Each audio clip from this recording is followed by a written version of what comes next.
Welcome to the Rim Break Rodeo. We hope this video helps. You'll start by confirming prerequisites and launching setup immediately.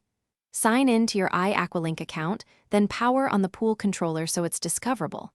Once done, open the Iaqualink app and choose Add Device. The app searches for nearby controllers. Make sure your phone is on the same too. 4 GHz Wi-Fi network as the controller, because many devices won't join 5 GHz.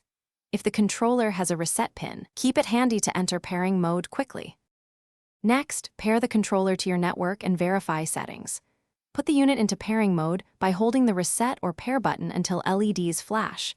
This makes it advertise itself. In the app, select the detected controller and enter your 4 GHz SSID and password exactly, including capitalization. Then watch the app and controller LEDs for a progress indicator.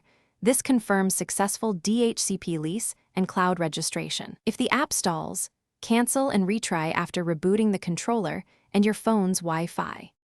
Finish by configuring device details and testing control commands.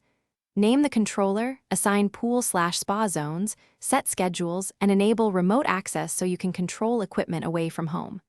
Then test commands. Start a pump, switch a light, and run a schedule. Make sure actions occur within a few seconds.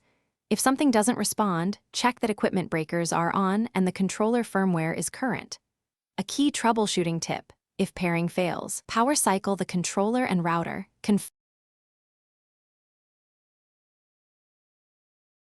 Thanks for watching.